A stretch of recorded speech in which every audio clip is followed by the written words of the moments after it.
검찰이 세월호 참사 당시에 시뮬레이션 했던 자료가 있어요. 세월호가 무너지고 이런 것들을 계산해가지고 시뮬레이션 했던 자료가 있어요. 근데 그 자료를 공개하라고 민변에서 요청을 했는데 그거를 공개하지 않고 있습니다. 국가 안전보장을 해친다는 논리로. 아니, 여기 얘네들이 그 공개 반대 논리를 보면 굉장히 섬찟해요. 논리에는 뭐가 나오냐면 기록의 공개로 인해서 국가의 안전보장, 선량한 풍속, 공공의 질서 유지 또는 공공복리를 현저히 해할 우려가 있다. 저는 이 문장을 보면서 너무 놀란 게 이 기록을 공개하면 나라가 뒤집어진다는 얘기거든요. 세월호 방송과 연결을 시켜보면은 검찰이 수사를 해야 될 방향성은 수사를 하지 않았고 예. 그리고 말도 안 되는 여러 가지들이 있어요. 실제로 처벌받아야 될 사람 처벌 안 받고 어떤 특정 몇 사람만 타겟팅돼서 요식행위로 끝내버리는 것 같은 그런 수사의 방향성이 있거든요. 그런 것들이 제대로 드러날까 봐서 이거를 공개를 못 하는데 그 이유가 안전보장과 선량한 풍속, 공공의 질서 유지 또는 공공복리를 현저히 해야 할 우려가 있다. 이런 논리라고 하면은 그 기록 내에 뭔가 굉장한 게 들어있는 게 아닌가 이런 생각을 해보는 거죠. 예, 아마 그 기록 안에는 추정컨대 우연전탈을 했는지 왜 그리고 배가 넘어갈 수밖에 없었는지 이거는 그 과정의 문제가 아니고 그런 문제, 그런 시뮬레이션 결과가 아주 상세하게 들어있다. 그래서 이거는 굉장히 중요한 그 자료가 될 수 있는 부분인데 이것을 밝히면 나라가 뒤집어진다. 이거는 거의 혁명에 준하는 나라가 뒤집어질 게고 있기 때문에 공개 못한다. 이런 의미를 일으켰거든요. 그러니까 이게 결국은 저는 다른 곳도 아니고 광주죠. 네. 예, 지방검찰청인가 되는데. 그러니까 다른 곳도 아니고 광주 지역에서 했는데요. 이게 바로 저는 이게 공개하지 않는 것 자리가 범법행위라고 생각이 됩니다. 지금 이게 시뮬레이션의 세월호 시뮬레이션 자료가 어떤 자료가 있는 건지에 대해서 밝혀야 되는 겁니다. 예를 들면 정보공개법에 따라서 이게 지금 그 국가 안전보장을 해체할 논란이 있다라는 거거든요. 그러면 왜 이 안에는 어떠한 실험 자료가 있고 또 어떤 자료가 있어서 사회 공공의 안녕을 해칠 것이다 라는 제목은 달아줘야 돼요. 구체성이 없거든요. 그렇기 때문에 이 자체가 위법이고 바로 적폐라고 했잖아요. 그러니까 곰피드. 이게 적폐인 거죠.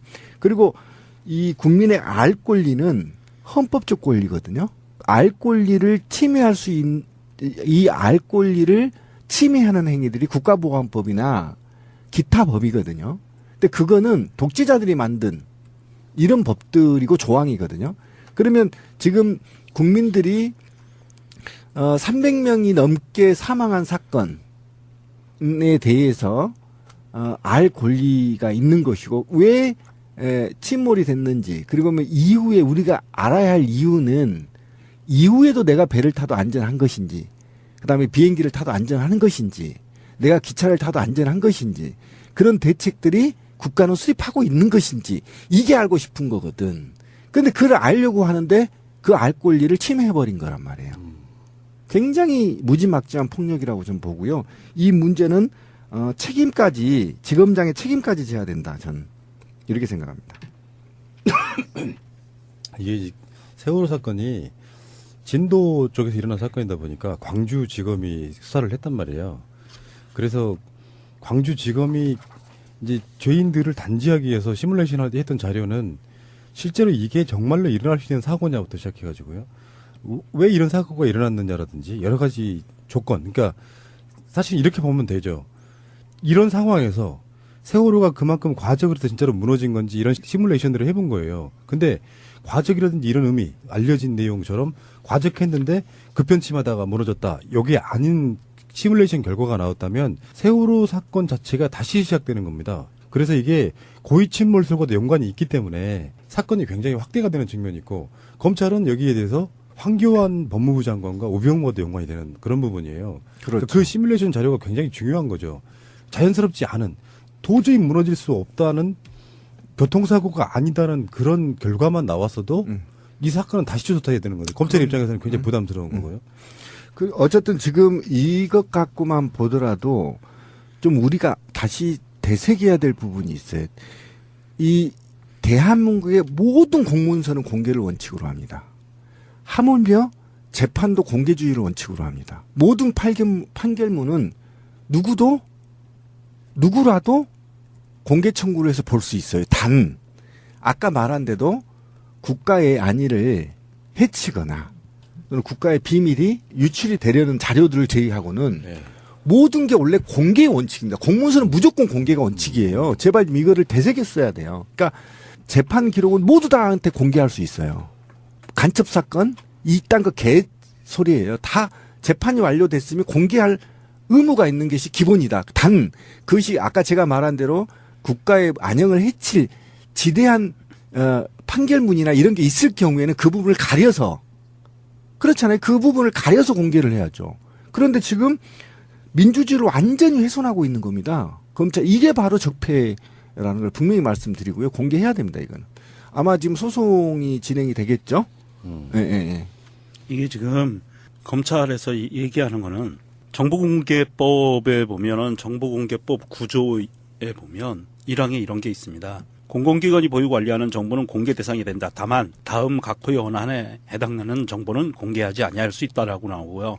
1항이 뭐냐면 다른 법률 또는 법률에 위임한 명령에 따라 비밀이나 비공개 사항으로 규정된 정보, 국가안전보장, 국방, 통일, 외교관계 등에 관한 사항으로서 공개될 경우 국가의 중대한 이익을 현저히 해칠 우려가 있다고 인정되는 정보, 공개될 경우 국민의 생명, 신체 및 재산의 보호에 현저한 지장을 초래할 우려가 있다고 인정되는 정보, 진행 중인 재판에 관련된 정보와 범죄 예방, 수사, 공소의 제기 및 유지, 형의 집행, 교정, 보안 처분에 관한 사항으로서 공개될 경우 그 직무 수행을 현저히 곤란하게 하거나 형사 피고인의 공정한 재판을 받을 권리를 침해한다고 인정할 만한 상당한 이유가 있는 정보 등등등 이렇게 있는데요.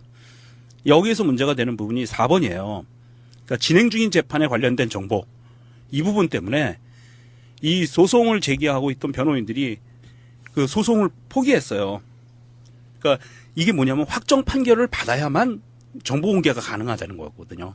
소송이 진행 중이면 안 된다는 거예요. 그러니까 그 이유가 아니라고요. 지금 우리 김훈식 그게, 기자한테 네. 준 게 뭐냐면 이거는 범죄 행위 국가 안전 보장 퉁친 거예요. 선량한 풍속이 뭐예요?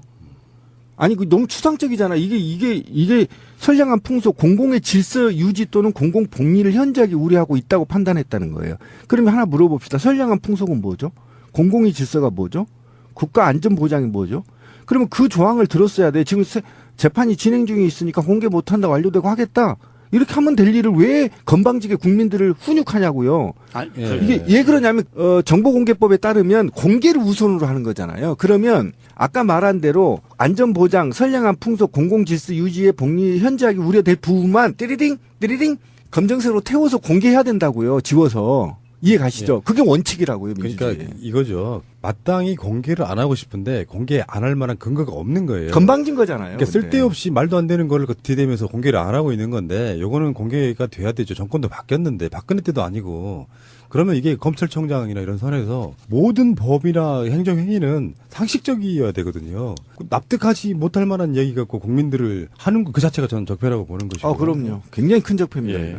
이게 간단히 말씀드리면 그 세월호 동영상도 제가 미국에 있을 때 정보 공개 요청한 건데 해경이 초계기가 그 세월호 침몰할 당시에 9시부터 12시까지 쭉 돌면서 이제 선회하면서 찍은 침몰 과정을 찍은 동영상이 있습니다. 네. 그 동영상을 이렇게 보다가 그 동영상이 일반 영상도 있고 카메라가 순간적으로 전환을 하면 소위 말하는 열 제거된 동영상으로 찍힙니다. 네. 그래서 아마 규정적으로 그렇게 해야 됩니다. 초계기는 뭐 여러 가지 불법 중국 어선 감시라든지 이런 걸 하기 때문에. 그렇게 하다가 최근에 그 열 동영상에서 발견된 열 동영상으로 바꾸게 되면 온도 차이에 따라서 선체가 이렇게 다르게 네. 나타나게 되거든요. 그러다가 정밀 분석을 하면서 보니까 세월호가 자연적으로 이렇게 넘어가고 또 10시 21분에 완전히 뒤집어지면서 선체가 다 나타나는 거예요. 그리고 보시면은 우리가 이제 방송이기 때문에 뭐 화면은 못 보여드리지만 물 부분은 바닷물 색하고 똑같이 검게 나오고 그렇죠. 그다음에 기름은 또 조금 뜨거울 거 아닙니까? 기름 탱크는 하얗게 나오고 나머지는 선체 표면이 아무것도 없는 대로 나와요. 중간적으로. 그런데 147.5톤이 있어야 될 이 4번 탱크가 아무것도 없는 거로 선체 색깔로 나오는 그런 기가 막힌 놀라운 사실이 발견돼 가지고 이 관련을 그 열적에서는 전문가들하고 다 이렇게 분석하고 하면서 기사를 내게 된 겁니다. 그러니까 평형수라는 게 우리가 처음에 알았을 때는 길쭉하게 양쪽에 있는 줄 알았어요. 그게 아니고 중간에 없다고 하는 4번 평형수 탱크는 중앙에 있는 거고 예, 예. 양쪽에 있는 거는 힐링 탱크라고. 그건 뭐예요? 예. 그것도 역시 평형수 같은 원리인데 조금 말씀드리면 이제 1번 탱크가 맨 선수 앞에 있는 거고요. 역시 중앙 쪽. 그다음에 2번 좀 작고 그다음에 2번 탱커. 그다음에 3번 탱커. 그 사이 공간이 3번 탱크인데 이 3번 탱크는 안 채우고 다닌 겁니다. 그 당시에 원래 뭐 이건 안 채웠다 하니까. 그다음에 지금 말씀드리는 4번 탱커. 그다음에 이제 그 뒤에 또 5번 탱커 이래 있습니다. 그다음에 힐링 탱크가 바로 4번 탱커 그 양쪽에 우선 자현 이런 그렇죠. 식으로. 예. 그리고 힐링 탱크가 전후 이제 균형을 잡는 거예요. 말하자면 배가 만약에 이상한 이유로 한쪽에서 그쪽을 물을 뺀다든지 똑같은 원리를 하는 건데 양쪽에 있기 때문에 힐링 탱크라고. 힐링 탱크 중앙에 바로 4번 탱크에 147톤이 채워져 있어야 되는데 힐링 탱크는 50톤인데 정확하게 나와요. 열 정외선에 있다는 게. 그럼 147톤도 당연히 나와야 되는 거 아닙니까? 바로 이어져 있거든요. 완전히 그냥 선체 부분으로 나오는 거예요. 그래서 전문가들은 거의 없다고 보는 거죠. 평형수를 저는 이렇게 지금까지 생각했었거든요. 좌우만 네. 평형. 네. 근데 앞뒤도 분명히 역할을 하는 거죠. 예, 중앙에 다 있습니다. 네. 예, 중앙입니다. 이 평형이 뒤에 있는 힐링 탱크, 이를테면은 네네. 5번 예. 그 뒤에 있는 것도 그런 것들을 빼버리면 앞으로 기울 거고, 그렇습니다. 앞부분을 빼버리면 뒤로 기울 거고 이런 식이죠. 좋은 지적이신데 그게 이제 그 세월호 청해진 대표하고도 인터뷰를 했지만 아주 일본에서 운항할 때는 그러니까 4번 5번만 채웠다 이겁니다. 그런 중앙 쪽만. 근데 이제 저쪽에 뒤쪽을 개축했잖아요. 그러면 좀 무거워졌을 거 아닙니까? 그럼 앞에 선수가 들리잖아요. 그래서 한국에서는 2번도 채우고 다녔다는 거예요. 낮춰야 되니까. 즉 청해진 주장 당신네들이 뺀 거 아니냐니까 그건 아니고 2번 4번 5번은 이거는 고정 평형수래 가지고 딱 한국에서는 한 번도 뺀 일이 없고 2번, 4번, 5번은 항상 채워서 다녔다. 하는데 이번 열적외선 촬영에서 4번 무려 147톤이 전혀 없는 걸로 드러났으니까 엄청나게 충격적이고. 그러면요. 예, 그런. 지금 4번 평형수가 없다는 거, 비었다는 게 지금 세월호 침몰 원인과 어떤 관계가 있을까요? 그렇죠. 좋으신 지적인데, 일단, 모든 그 침몰 원인 조사 보고서나 이런데, 가장 쉽게 말씀드리면 우리가 무게중심이라고 하지 않습니까? 전문용 보건력이라고 하는데, 이제 전문적인 용어들이 많지만 쉽게 말씀드리면. 그래서 약 760톤의 정도 이 평형수가 이제 균형을 잡아서 운행을 했다는 거예요. 출행할 때 인천에서. 그러면 쉽게 상식적으로 말씀드리면 147톤이 없어지면 배가 위로 가벼워지지 않습니까? 그렇죠. 즉, 흔들림이 심하게 되는 거예요. 좆할 때. 그래서 스테빌리티가 떨어진다. 그렇죠. 지금 이제 계산 중이지만 물론 그렇다고 해서 147톤이 없어져 갖고 갑자기 그 세월호 침몰 원인이 직접 100% 영향이냐. 이거는 조금 부족합니다. 이제 아직 이것도 뭐 계산을 해봐야 되지만 그런데 당연히 147톤이 있는 줄로 알았는데 이게 만약에 저 병풍도 오면서 없어졌다면 좀 이따 말씀드린 없어졌다면 어떻게 됩니까? 복원력이 없어지는 거고 배가 위로 왜 또 있겠죠. 5도나 10도 했을 때 상당히 더 기울어져 버리겠죠. 상당한 역할을 미쳤던 거고 지금까지는 뭐 이걸 통해서 모든 보고서나 모든 게 당연히 147톤 넣고 계산한 거죠. 그런데 보니까 자연으로 기울 때 보니까 147톤 부분의 열제격상에 없는 걸로 안 나타나니까. 찍혔어. 예, 네. 없어요. 물이 없는 걸로 나타나니까 이미 무언가의 이윤에 따라서 세월호는 병풍도에 왔을 때 복원력을 상당하게 잃었다. 상실한 거예요. 예. 그래서 과연 이제 그다음 말씀드리면 이게 과연 고의성이냐, 오다가 기계적 결함이냐, 아니면 아예 안 채웠느냐. 청인도 뭐 믿을 거는 안 되겠죠. 주장이니까 이제 우리가 분석해봐야 되는 거죠. 뭔가 굉장한 게 들어있는 게 아닌가 이런 생각해 보는 거죠. 예, 아마 그 기록 안에는 추정컨대 우연전탈을 했는지 왜 그리고 배가 넘어갈 수밖에 없었는지 이거는 그 과정의 문제가 아니고 그런 문제, 그런 시뮬레이션 결과가 아주 상세하게 들어있다. 그래서 이거는 굉장히 중요한 그 자료가 될 수 있는 부분인데 이것을 밝히면 나라가 뒤집어진다. 이거는 거의 혁명에 준하는 나라가 뒤집어질 게고 있기 때문에 공개 못한다. 이런 의미를 일으켰거든요. 그러니까 이게 결국은 저는 다른 곳도 아니고 광주죠. 네. 예, 지방검찰청인가 되는데. 그러니까 다른 곳도 아니고 광주 지역에서 했는데요. 이게 바로 저는 이게 공개하지 않는 것 자리가 범법행위라고 생각이 됩니다. 지금 이게 시뮬레이션의 세월호 시뮬레이션 자료가 어떤 자료가 있는 건지에 대해서 밝혀야 되는 겁니다. 예를 들면 정보공개법에 따라서 이게 지금 국가 안전보장을 해체할 논란이 있다라는 거거든요. 그러면 왜 이 안에는 어떠한 실험 자료가 있고 또 어떤 자료가 있어서 사회 공공의 안녕을 해칠 것. 검찰이 세월호 참사 당시에 시뮬레이션 했던 자료가 있어요. 세월호가 무너지고 이런 것들을 계산해가지고 시뮬레이션 했던 자료가 있어요. 근데 그 자료를 공개하라고 민변에서 요청을 했는데 그거를 공개하지 않고 있습니다. 국가 안전보장을 해친다는 논리로. 아니, 여기 얘네들이 그 공개 반대 논리를 보면 굉장히 섬찟해요. 논리에는 뭐가 나오냐면 기록의 공개로 인해서 국가의 안전보장, 선량한 풍속, 공공의 질서 유지 또는 공공복리를 현저히 해할 우려가 있다. 저는 이 문장을 보면서 너무 놀란 게 이 기록을 공개하면 나라가 뒤집어진다는 얘기거든요. 세월호 방송과 연결을 시켜보면은 검찰이 수사를 해야 될 방향성은 수사를 하지 않았고 예. 그리고 말도 안 되는 여러 가지들이 있어요. 실제로 처벌받아야 될 사람 처벌 안 받고 어떤 특정 몇 사람만 타겟팅돼서 요식행위로 끝내버리는 것 같은 그런 수사의 방향성이 있거든요. 그런 것들이 제대로 드러날까 봐서 이거를 공개를 못 하는데 그 이유가 안전보장과 선량한 풍속, 공공의 질서 유지도는 공공복리를 현저히 해야 할 우려가 있다. 이런 논리라고 하면은 그 기록 내에 하물며 재판도 공개주의를 원칙으로 합니다. 모든 판결문은 누구라도 공개 청구를 해서 볼 수 있어요. 단 아까 말한 대로 국가의 안위를 해치거나 또는 국가의 비밀이 유출이 되려는 자료들을 제외하고는 네. 모든 게 원래 공개의 원칙입니다. 공문서는 무조건 공개가 원칙이에요. 제발 좀 이거를 되새겼어야 돼요. 그러니까 재판 기록은 모두 다한테 공개할 수 있어요. 간첩 사건 이딴 거 개소리예요. 다 재판이 완료됐으면 공개할 의무가 있는 것이 기본이다. 단 그것이 아까 제가 말한 대로 국가의 안녕을 해칠 지대한 판결문이나 이런 게 있을 경우에는 그 부분을 가려서 그렇잖아요. 그 부분을 가려서 공개를 해야죠. 그런데 지금 민주주의를 완전히 훼손하고 있는 겁니다. 검찰 이게 바로 적폐라는 걸 분명히 말씀드리고요. 공개해야 됩니다. 이거는 아마 지금 소송이 진행이 되겠죠. 예.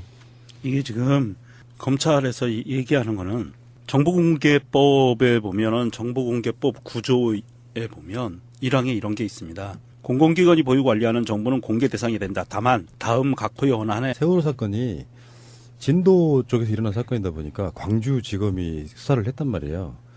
그래서 광주지검이 이제 죄인들을 단지하기 위해서 시뮬레이션 했던 자료는 실제로 이게 정말로 일어날 수 있는 사고냐부터 시작해가지고요. 왜 이런 사고가 일어났느냐라든지 여러 가지 조건. 그러니까 사실 이렇게 보면 되죠.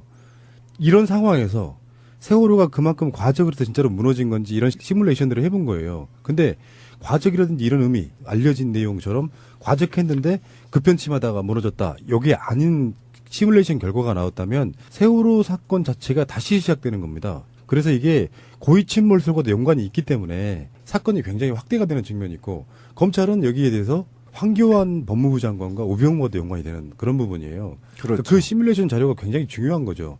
자연스럽지 않은 도저히 무너질 수 없다는 교통사고가 아니다는 그런 결과만 나왔어도 이 사건은 다시 조사해야 되는 거죠. 검찰 입장에서는 굉장히 부담스러운 거고요. 그 어쨌든 지금 이것 갖고만 보더라도 좀 우리가 다시 되새겨야 될 부분이 있어요. 이 대한민국의 모든 공문서는 공개를 원칙으로 합니다. 라는 제목은 달아줘야 돼요. 구체성이 없거든요. 그렇기 때문에 이 자체가 위법이고 바로 적폐라고 했잖아요. 아까 곰피디. 이게 적폐인 거죠. 그리고 이 국민의 알 권리는 헌법적 권리거든요.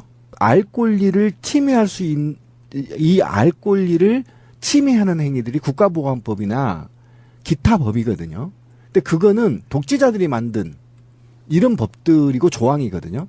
그러면 지금 국민들이 300명이 넘게 사망한 사건에 대해서 알 권리가 있는 것이고 왜 침몰이 됐는지 그리고 이후에 우리가 알아야 할 이유는 이후에도 내가 배를 타도 안전한 것인지 그다음에 비행기를 타도 안전한 것인지 내가 기차를 타도 안전한 것인지 그런 대책들이 국가는 수립하고 있는 것인지 이게 알고 싶은 거거든. 근데 그걸 알려고 하는데 그 알 권리를 침해해버린 거란 말이에요. 굉장히 무지막지한 폭력이라고 좀 보고요. 이 문제는 책임까지 지검장의 책임까지 져야 된다. 전 이렇게 생각합니다. 이게